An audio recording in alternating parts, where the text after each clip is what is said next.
सादर प्रणाम। मैं नीरजा चौधरी।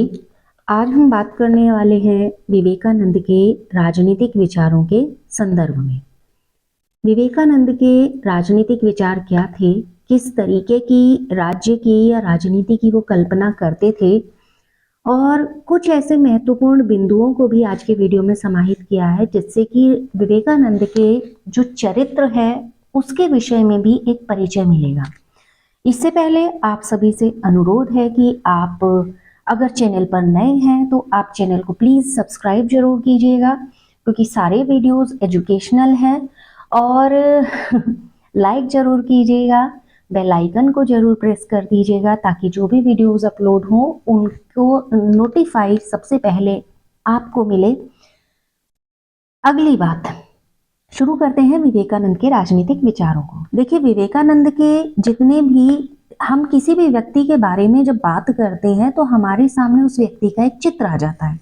तो विवेकानंद के बारे में भी जब भी हम बात करते हैं तो हमारे सामने एक ऐसे व्यक्ति का चित्र आता है जो कि एक सन्यासी है, एक साधु है।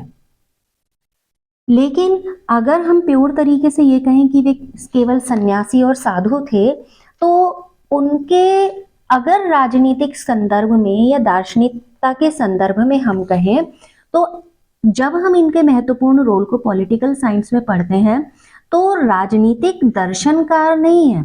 ये नहीं कह रहे हैं कि एक विशेष प्रकार के दर्शन को इन्होंने कोई आकार दिया है, कोई इन्होंने सिद्धांत प्रस्तुत किया है, लेकिन सन्यासी साधु होने के बावजूद भी ये राष्ट्र भाव से ओतप्रोत है। यानी कि राष्ट्र यानी देश, उसकी संस्कृति, उसकी व्यवस्था और किस प्रकार के एक राज्य को लेकर एक कल्पना इनकी है, इन सभी बातों को उन्होंने अपने विचारों के माध्यम से बताया है।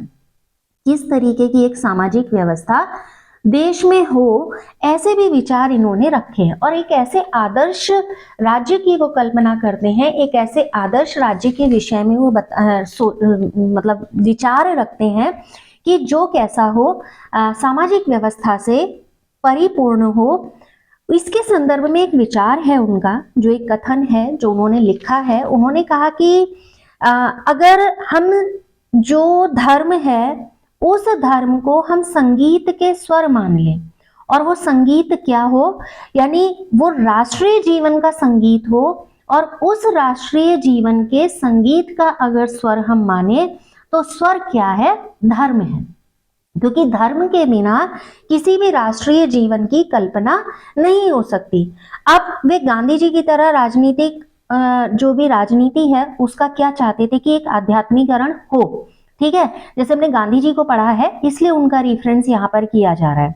तो वो ये चाहते थे, जैसे गांधी जी के विचारों में हमने पढ़ा कि राजनीति का आध्यात्मिकरण होना चाहिए, ऐसे ही विचारों की जो शुरुआत मिलती है हमें विवेकानंद के विचारों से मिलती है। राजनीतिक विचार के रूप में अगर बात कहें विवेकानंद की, तो वो लोक कल्याणकारी राजनीति की बात करते हैं। जितनों को भी अभी हमने पढ़ा है सभी लोक कल्याणकारी बात करते हैं, क्योंकि वे एक ऐसी राजनीति के समर्थक हैं जिससे समाज को लाभ हो, जिससे समाज में समानता का भाव आए और सभी को सर्व उपलब्ध चीजें वहां पर मिल सके। तो वो कैसी राजनीति के समर्थक हैं, लोक कल्याणकारी राजनीति के समर्थक हैं। ठीक है, अब जैसे हमने गांधी जी को पढ़ा था, मैं यहाँ पर उनका कंपेरेटिव रेफरेंस बार बार इसलिए दे रही हूँ क्योंकि हम गांधी जी को पढ़ चुके हैं। तो गांधी जी की तरह ही वो राजनीति को धर्म और सार्वदेशिक मानते हैं। सार्वदेशिक का मतलब ये हुआ कि वो सर्वदेशीय रूप में उसको उजागर करते हैं, यानी कि धर्म के बिना चहुं दिशाओं में प्रगति या चारों दिशाओं में प्रगति संभव नहीं है। तो धर्म और सार्वदेशिकता के धरातल को एक मानते हुए उन्होंने वहीं पर राजनीति को भी रखा। मतलब इनके बिना और इनके बिना राजनीति करना संभव नहीं है। अब रही बात विवेकानंद के विचारों को अगर हम पॉइंट वाइज पढ़ें तो सबसे पहले यहाँ पर राष्ट्रवाद के संबंध में उनके विचार की बात करते हैं कि राष्ट्रवाद के संबंध में उनके क्या विचार थे। तो राष्ट्रवादी संबंध विचार में यानी कि ऐसे चिंतन को वो यहाँ पर प्रस्तुत करते हैं जिसमें कहते हैं कि यहाँ के जितने भी निवासी हैं उनमें राष्ट्र भाव का जागृत होना या राष्ट्रवाद का जागृत होना अनिवार्य है, क्योंकि किसी भी राष्ट्र की प्रगति के लिए ये अनिवार्य है कि यहाँ के जो युवा है या यहाँ की जो जनता है वो राष्ट्र भाव से ओतप्रोत हो, क्योंकि जब तक वो राष्ट्र का चिंतन नहीं करेगी तब तक राष्ट्र का कोई भी विकास नहीं होगा, कोई भी प्रगति वहां पर राष्ट्र की नहीं होगी। उन्होंने जितने भी राष्ट्रवाद के संबंध में विचार बोले उनमें जो बेसिक उनका रहा है विचारों का आधार क्या रहा है, धार्मिक आधार रहा है। और वो प्रजातंत्र के चैतन्य की, यानी कि एक उस स्थिति की बात करते हैं जहां प्रजा राष्ट्र के लिए चिंतित है।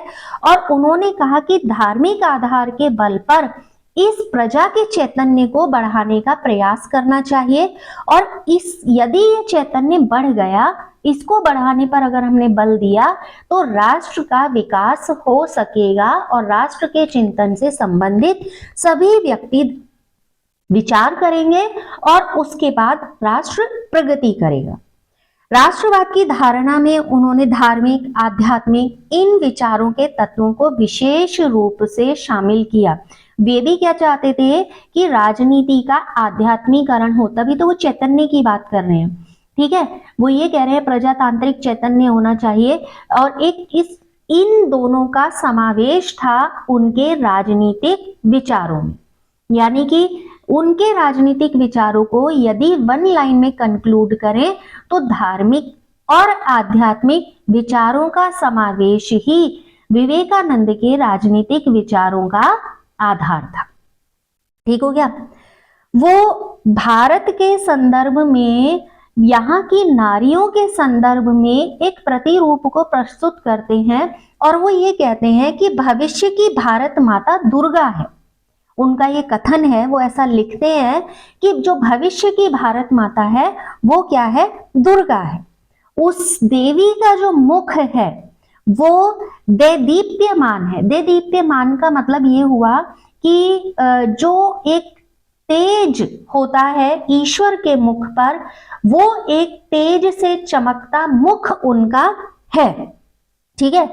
हाथों में शस्त्र है, हाथों में शस्त्र है। वो किसके विषय में कह रहे हैं, भविष्य की भारत माता दुर्गा है जिसका मुख दैदीप्यमान है, उसके हाथों में शस्त्र है और बाएं हाथ में असुर की चोटी है, ठीक है। या आपने चित्र देखा है भारत माता दुर्गा माता का, तो उन्होंने असुर को पकड़ रखा है, उसका मुंड है और उसको चोटी से उन्होंने पकड़ रखा है। तो बाएं हाथ में असुर की चोटी है, लेकिन यही भारत माता या भविष्य की दुर्गा दाएं हाथ से अभय मुद्रा में है और यह बताती है, समझाती है कि भयभीत मत हो, वरदान देती है, दिलासा देती है कि भयभीत मत हो या भयभीत ना होने का आशीर्वाद यहाँ पर देती है। तो यहाँ पर बहुत सुंदर उन्होंने चित्रण किया है, भविष्य को समझाते हुए और अपनी आध्यात्मिकता का पुट रखते हुए, धार्मिकता का पुट रखते हुए उन्होंने स्त्रियों के विषय में भी इन पंक्तियों के माध्यम से अपने विचार बताए। भारत की शक्ति का प्रतीक हमेशा उन्होंने एक स्त्री को माना है, नारी को माना है और इसी को ध्यान में रखकर उन्होंने इन शब्दों में माता का चित्रण किया है। और इस माता के चित्रण के साथ ही हमें पता चलता है कि जो विवेकानंद है उन्होंने अपने राष्ट्रवाद को आध्यात्मिकता के माध्यम से समझाया और लोगों को उसके लिए प्रोत्साहित किया। देखिए, बिना राष्ट्रवाद के हम ये कहें कि राष्ट्र प्रगति कर ले तो ऐसा वो बहुत साफ शब्दों में स्वीकार करते थे कि हम ऐसे राष्ट्र की प्रगति को या उस राष्ट्र को विकासशील बनाकर क्या करेंगे जिस राष्ट्र की जनता में वो राष्ट्र प्रेम ना हो। तो विवेकानंद के जो भी इस प्रकार के चिंतन हैं, जो भी इस प्रकार के विचार हैं, अगर हम आधुनिक भारतीय राजनीति चिंतन में उसको कोरिलेट करें ना, तो उस आधुनिक राजनीतिक विचारधाराओं में आध्यात्मिकता का विचार, आध्यात्मिकता का क्या हुआ, श्री गणेश हुआ, यानी कि आध्यात्मिकता के विचारों की शुरुआत हुई। और यहीं से ये विचार हम देखते हैं कि जो घोष हैं उनके विचारों में, या गांधी जी हैं उनके विचारों में, या हमने गोखले को पढ़ा था उनके विचारों में, तो यहाँ से शुरुआत होती है कि किस तरीके से आध्यात्मिकता को राजनीति में और आधुनिक राजनीति चिंतन में शुरू किया जाए या एड ऑन किया जाए। बाद में जैसा अभी बोला, ये अरविंद घोष हैं और गांधी जी इन्होंने आगे बढ़ाया। ठीक है, अगर ये प्रश्न पूछा जाता है आपसे कि विवेकानंद का जो राष्ट्रवाद है वो आध्यात्मिकता से ओतप्रोत है, तो इसको स्पष्ट कीजिए, तो आप ये सारा वहां पर स्पष्ट कर सकते हैं, बता सकते हैं। बाकी राष्ट्रवाद तो राष्ट्रवाद है, ठीक, भारत के संदर्भ में पूर्ण समर्पित है। वो कहते हैं अगर भारत का उत्थान होगा तो मेरा उत्थान होगा, तो वो एक राष्ट्रवाद का भाव उनके भीतर है। वो साधु हैं, सन्यासी हैं, लेकिन फिर भी वो भारत की उस समय की दशाओं को ध्यान में रखकर अपने विचार प्रस्तुत करते हैं, बताते हैं कि किस तरीके के भारत की कल्पना होनी चाहिए। इसी के संदर्भ में दूसरे बिंदु को लेते हैं, उन्होंने स्वतंत्रता को बहुत महत्वपूर्ण स्थान दिया, तो उनके स्वतंत्रता संबंधी क्या विचार थे। स्वतंत्रता के संबंध में वो विचार करते हैं कि किसी भी व्यक्ति के लिए स्वतंत्र होना उसका प्राकृतिक अधिकार है, उसको ये अधिकार मिलना चाहिए। तो भारतीय नवजागरण के जनक के रूप में भी हम किसको जानेंगे, विवेकानंद को जानेंगे, भारतीय नवजागरण के जनक के रूप में। क्यों? क्योंकि उन्होंने स्वतंत्रता के संबंध में भी एक चेतना को जागृत करने का प्रयास किया। वो ये कहते हैं कि सारा ब्रह्मांड जो है, सारा का सारा ब्रह्मांड क्या प्रयास कर रहा है, वो ये प्रयास कर रहा है कि वो स्वतंत्र हो जाए। वो क्या रहे, अब वर्तमान परिप्रेक्ष्य में ही अगर आप देखें, हमारे पास बहुत सारी लाइबिलिटीज होती हैं, हमारे बहुत सारे काम होते हैं, लेकिन कई बार मन में ऐसा आता है कि सारी चीजों से फ्री होके अब कुछ नहीं है, शांत होके हम बैठ जाएं। ये सब जो बंधन हमें लगते हैं, जो सामाजिक बंधन है और जो अनिवार्य है जीवन जीने के लिए, हम उनसे भी मुक्ति चाहते हैं। तो पूरे के पूरे ब्रह्मांड में जो भी जीव है वो अपनी स्वतंत्रता के लिए प्रयास कर रहा है। ठीक है, जब भी हम विवेकानंद के विचारों को पढ़ते हैं, हम उनके कर्मों को देखते हैं, जो भी उन्होंने काम किए, हम उनकी वाणी को सुनते हैं, पढ़ते हैं, सुनना तो क्या, हम उनकी वाणी को सुनते हैं, पढ़ते हैं, तो हमें वहां से पता चलता है कि वे हमेशा स्वतंत्रता की बात करते हैं, वो स्वतंत्र प्रिय व्यक्ति हैं और उनके विचारों से ये स्वतंत्रता का भाव हमेशा झलकता ही रहता है। ठीक है, अब कैसे पता चलता है, हर व्यक्ति अपने जीवन को कैसा बनाना चाह रहा है, सुखमय बनाना चाह रहा है। ठीक है, हर व्यक्ति ये चाहता है कि जीवन कैसा हो, सुख और समृद्धि से परिपूर्ण हो। अब वो ये कहते हैं कि सुख और समृद्धि से परिपूर्ण तो जीवन मिल जाएगा, लेकिन उसकी एक शर्त है, और वो शर्त क्या है कि हम विषय का चिंतन करें और हम उस दिशा में काम करें, और उस काम को करने के लिए हमें स्वतंत्रता हो। ठीक है, वो कहते हैं कि पहला, यदि मुझ में चिंतन ही नहीं है तो मैं काम नहीं करूंगा, काम नहीं करूंगा तो स्वतंत्रता का विषय मेरे सामने आएगा ही नहीं। हम तभी सुख और समृद्धि का जीवन जी सकते हैं जब हमें चिंतन करने की क्षमता हो, चिंतन के बाद उस कार्य को कर सकने का हमें साहस हो, और ये साहस हम तभी दिखा सकते हैं जब हमें उस साहस के साथ काम करने की स्वतंत्रता मिले। ठीक है, अब वो ये कह रहे हैं जहां ये स्वतंत्रता व्यक्ति को नहीं मिल रही है, वहां क्या हो जाएगा, ना तो राष्ट्र उत्थान करेगा, ना व्यक्ति उत्थान करेगा, ना कोई मनुष्य जाति वहां पर उत्थान के विषय में सोच सकती है। यानी आपने कार्य की स्वतंत्रता नहीं दी है, तो व्यक्ति, राष्ट्र और मनुष्य जाति सीधे सीधे किस ओर बढ़ते चले जाएंगे, पतन की ओर बढ़ते चले जाएंगे। सारा संसार चाह रहा है कि हम स्वतंत्र हो जाएं, और उसी हर कोई उसी द्वार की तरफ जाना चाह रहा है जो उसे क्या कर दे, स्वतंत्र कर दे। तो हर व्यक्ति ये चाह रहा है कि मैं वो स्वतंत्रता का द्वार खोज लूं और मैं यहां से क्या हो जाऊं, स्वतंत्र हो जाऊं। अब इसके लिए वो ये कहते हैं कि व्यक्ति स्वतंत्र होगा, ठीक है, लेकिन व्यक्ति में कुछ गुणों का विकास होना भी जरूरी है, जैसे व्यक्ति का शारीरिक, मानसिक और आध्यात्मिक, इन गुणों को विकसित करने का एक चाह भी उसमें होनी चाहिए। यानी कि व्यक्ति कैसा हो, शारीरिक, मानसिक और आध्यात्मिक रूप से गुणवान हो, उसमें कम से कम इन सभी गुणों का विकास तो हो। साथ ही साथ उसमें एक और गुण होना चाहिए, वो ये कहते हैं कि मान लीजिए हम तो अग्रसर हो रहे हैं अपनी स्वतंत्रता की तरफ, सुख समृद्धि की तरफ हम तो आगे बढ़ रहे हैं, लेकिन हम दूसरे की टांग खींच दे रहे हैं, ठीक है। तो दूसरे की टांग नहीं खींचनी है, हमें दूसरों को भी इस ओर प्रोत्साहित करना चाहिए, यानी कि इस ओर वो आगे बढ़ सके, हमें ऐसा उनका मनोबल बढ़ाना चाहिए। और अगर हम ऐसा कर पाते हैं तो मनुष्य होने का सबसे बड़ा पुरस्कार ही ये है कि मैं दूसरे की सहायता कर सकूं। सामाजिक नियम है, वो ये कहते हैं कि बहुत सारे, जैसे अभी शुरुआत में हमने कहा, बहुत सारे सामाजिक नियम है। उन सामाजिक नियमों में देखिए कुछ नियम जीवन जीने के लिए बहुत अनिवार्य होते हैं, नहीं तो जो मनुष्य है ना वो जानवर जैसा हो जाएगा। अगर उस पर थोड़े से सामाजिक बंधन ना हो तो वो कैसा हो जाएगा, एक जानवर जैसा हो जाएगा। जैसे जानवर को पता ही नहीं है क्या करना होता है, हर ऊटपटांग हरकत करना, हर जो मन में आया सो करना। तो वो ये कहते हैं देखो सामाजिक नियम तो जरूरी है, लेकिन ऐसे सामाजिक नियम नहीं होने चाहिए जो व्यक्ति की आजादी में या मनुष्य जाति की स्वतंत्रता में बाधा उत्पन्न कर रहे हो, ठीक है। ऐसे सामाजिक नियमों को मानना ही नहीं है। ऐसे सामाजिक नियम पूरे के पूरे राष्ट्र के लिए क्या हो सकते हैं, हानिकारक हो सकते हैं, ठीक है।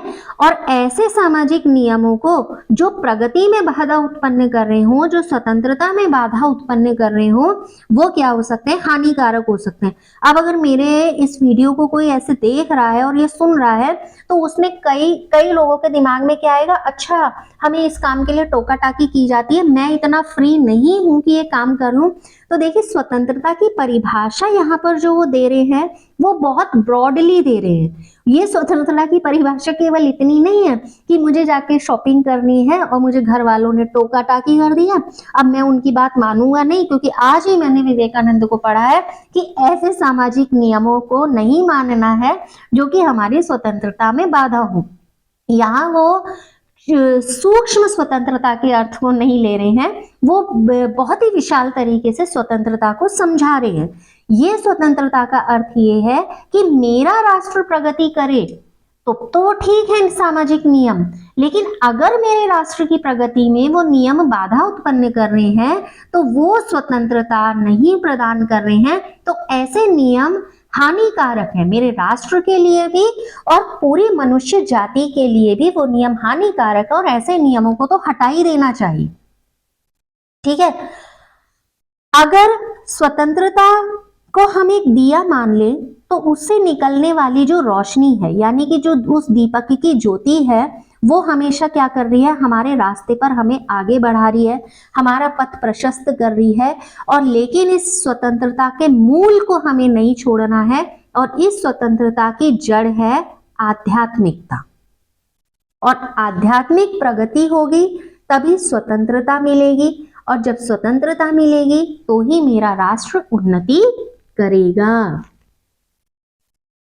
अब उनकी बात को अगर मैं दूसरे तरीके से व्यवहारिकता के संदर्भ में समझाऊं, व्यवहारिकता के संदर्भ में उनकी जो बात है, उन्होंने ये कहा है कि जो हमारी आध्यात्मिक भावनाएं हैं, ठीक, आध्यात्मिक भावना के साथ साथ क्या होना चाहिए, आध्यात्मिक भावना के साथ साथ मनुष्य में समानता, ठीक, और सभी प्राणियों की प्रगति, इसके लिए क्या जरूरी है? स्वतंत्रता। तो अब आपको समझ में आ गया होगा कि वो स्वतंत्रता की बात नहीं कर रहे हैं कि पैर पटक कर जिद कर ली, ना जी मुझे तो ये सामान चाहिए, ना जी मुझे तो मार्केट जाना है, मुझे पार्टी में जाना है, मेरे मेरे दोस्त के साथ जाना है। तो ये वो स्वतंत्रता की बात नहीं कर रहे हैं, ये बात कर रहे हैं आध्यात्मिकता के साथ समानता हो और जो हमें प्रगति की ओर ले जाए, ऐसी स्वतंत्रता। ठीक, अब ऐसी स्वतंत्रता हमें कब मिलेगी? जो हमने शुरुआत में ही कहा, ऐसी स्वतंत्रता हमें तब मिलेगी जब मनुष्य का शारीरिक, मानसिक और आध्यात्मिक विकास हो। यानी कि मनुष्य में इन तीनों गुणों का विकास होना बहुत ज्यादा जरूरी है, तभी वो इस स्वतंत्रता का अनुभव कर सकता है। और उसे हम ये जानते हैं प्राकृतिक आधार है हर व्यक्ति को, प्राकृतिक अधिकार प्राप्त है हर व्यक्ति को कि वो स्वतंत्र हो जाए। ठीक है, तो इस प्राकृतिक आधार के साथ साथ वो ये कहते हैं कि सभी के साथ समानता हो, जैसे सभी को संपत्ति रखने का अधिकार हो, सभी को क्या हो? संपत्ति रखने का अधिकार हो, सभी को शिक्षा प्राप्त करने का अधिकार हो, सभी को ज्ञान अर्जन करने का अधिकार प्राप्त हो।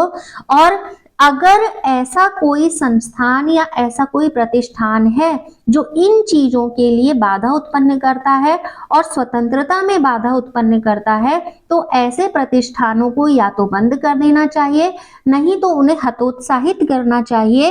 और ऐसा ही राज्य को करना चाहिए कि वो संपत्ति, शिक्षा, ज्ञान और अन्य जीवन मूल्यों से संबंधित समानता का जो अधिकार है, अगर उसमें बाधा उत्पन्न कर रहा है तो ऐसा राज्य को कोई भी अधिकार नहीं है। तो ये थे उनके स्वतंत्रता के संबंध में विचार।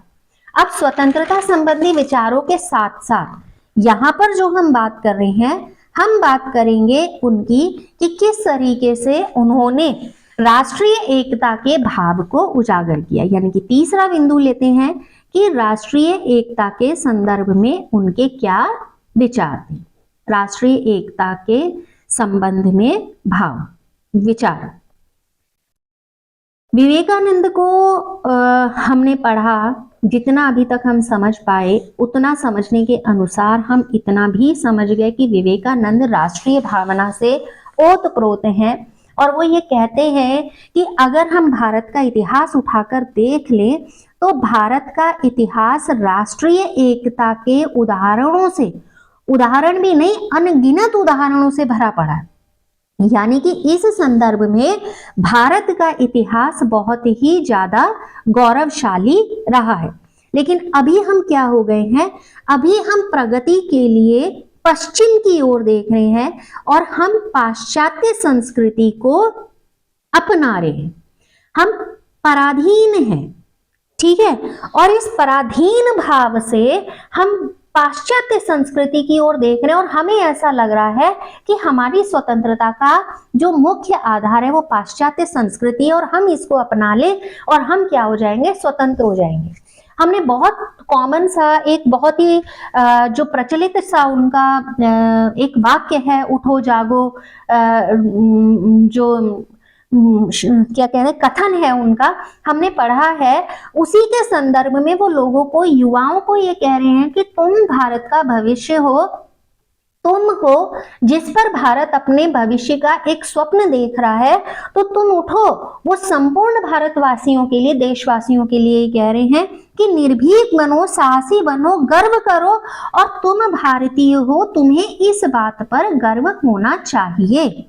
ठीक है, वो ये कहते हैं कि मैं भारतीय हूँ, मुझे इस बात पर गर्व है, मैं भारत का नागरिक हूँ, मुझे इस बात पर गर्व है, भारत माता मेरी माता है, मुझे इस बात पर गर्व है, और कोई भी भारतीय ब्राह्मण वो मेरा भाई है, कोई भी शूद्र जो भारतीय है वो मेरा भाई है। तो वो यहाँ पर इन वाक्यों के माध्यम से ये बताना चाहते हैं कि मेरे लिए हर भारतीयता से ओतप्रोत भाव, व्यक्ति और विचार मेरा भाई है, मेरा विचार है और मैं उसका समर्थक हूं। ठीक, वो ये कह रहे हैं कि जो भारत भूमि है वो मेरे लिए स्वर्ग के समान है।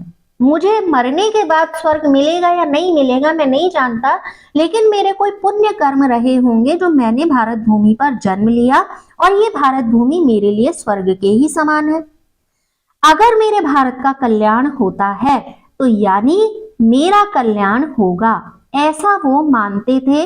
यानी कि संपूर्ण राष्ट्र के लिए वो ये कहते थे कि हमें इस बात पर गर्व होना चाहिए कि हम क्या हैं, भारतीय हैं, और हम भारतीय हैं।